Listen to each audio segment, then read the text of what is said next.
কোরবানির গোশত বিধর্মীদেরকে দেওয়া যাবে কিনা, যেমন হিন্দু অন্যান্য ধর্মাবলম্বী যারা আছে, হ্যাঁ তাদেরকে দেওয়া যাবে। এটা ইসলামের সৌন্দর্য। সুবহানাল্লাহ। বিধর্মী অন্যান্য ধর্মাবলম্বী যারা আছে অসহায়, তাদেরকে অবশ্যই দেওয়া যাবে, কোনো সমস্যা নেই। অন্যের উপর ওয়াজিব কোরবানি যদি অন্য কেউ দিতে চায়, দুই ভাই, বড় ভাইয়ের উপর কোরবানি ওয়াজিব, ছোট ভাই পণ্ডিতি করে নামাজের পরপর গিয়ে গরু জবাই করে ফেলছে। বড় ভাই করে, তুই কি করলি কাজ, আমি এখন আইসা সারতে পারলাম না, তুই জবাই করে ফেললি কেন ভাইজান, আপনার অনুমতি নাই? বেটা আমার পশুটা একটু আমার দেখতে মন চাইছে না। না, সাবধান, অনুমতি ছাড়া যদি করে ফেলেন আর তার যদি সত্যি মন থেকে সায় না থাকে, কোরবানি হবে না, কোরবানি হবে না। যার উপর ওয়াজিব তার যদি মন থেকে সায় না থাকে, তার যদি অনুমতি না থাকে, কোরবানি হবে না। তো এই বিষয়টা একটু সতর্ক থাকা।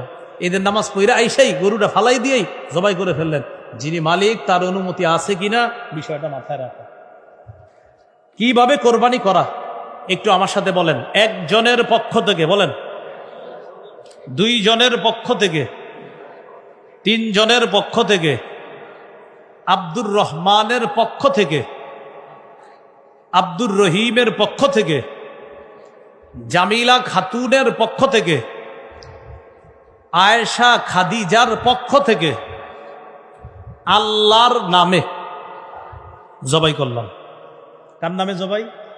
কার পক্ষ থেকে? বান্দার। বলেন কার নামে জবাই? আল্লাহর। বলেন কার নামে জবাই? কার পক্ষ থেকে? বান্দার। বলেন কার নামে জবাই? কার পক্ষ থেকে? এই কথাটা মাথায় রাখবো। আমরা ইনশাল্লাহ এই বিষয়টা গুরুত্ব সহকারে মাথায় নিব। কোরবানি দাতার জন্য নিজের কোরবানির গোশত খাওয়া কি মুস্তাহাব? কোরবানি দাতার জন্য নিজের গোশত খাওয়া, অনেকের গরুর গোশত সমস্যা আছে, খায়েন কোরবানির গোশত একটু হইলেও খায়েন, এটা মুস্তাহাব, এই আমলটা করা চাই, এটা সমস্যা নেই, করা যাবে। কোরবানির পশু যিনি জবাই করবে তাকে জবাইয়ের পারিশ্রমিক দিবেন কিনা? দিবেনই, জবাইয়ের পারিশ্রমিক দিবেন। আপনি জবাইয়ের পারিশ্রমিকটা দিবেন। আমার বয়ান শুনে অনেকে হয়তো কমেন্ট করতে পারে যে হ্যাঁ মনে হয় এর জন্য কইছে। আমি আমার জিন্দিগিতে 2টা পশু করে করছি, মাত্র জবাই করছি, জিন্দিগিতে 2টা পশু। তার মানে আমি আমার জন্য বলছি না, এটা অধিকার, এটা সঠিক কথা, তাই বলছি। কোরবানির পশু যিনি জবাই করবে তাকে পারিশ্রমিক দিবেন, এটা হাতের কষ্ট, এটা জবাই করা অনেক কষ্টের ব্যাপার। এই জন্য যারা জবাই করবে তাদেরকে দিবেন।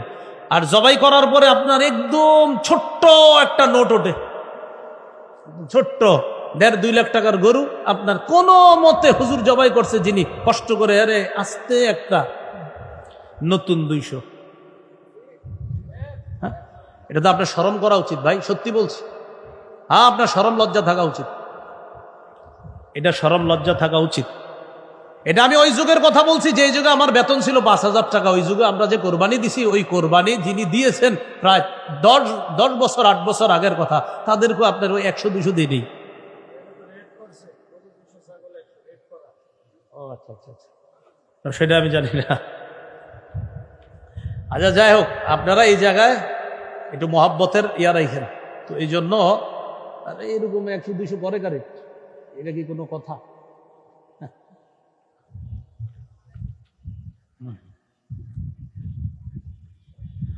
এক পশু অন্য পশুর সামনে জবাই করা এটা ঠিক না। এক পশু অন্য পশুর সামনে জবাই করা ঠিক না। আচ্ছা ভাই, এই আগের কথা নিয়ে আপনারা কেউ বিভ্রান্তিতে যাবেন না। আপনাদের এলাকার যে নিয়ম, ওই নিয়মে আলেমদের সাথে পরামর্শ করে করবেন, তো ঝগড়ার নিকটবর্তী যেন কেউ না হয়। যে উনি কি বলে গেলো, আমি আমারটা বলে গেছি না, আপনি কি এই জন্য বলে গেছি দিকে আপনি ঝগড়া করবেন এলাকায়? না, ঝগড়া করেন না, আমি সঠিক কথা বললাম। আপনি একটু ভাববেন, 1.5 লাখ 2 লাখ টাকার একটা পশু একজন জবাই করতেছে, হাতের কামাই, হাতের কষ্ট করে। সেক্ষেত্রে আসলে আপনার কি করা উচিত, এটা আপনি নিজেই চিন্তা ভাবনা করবেন।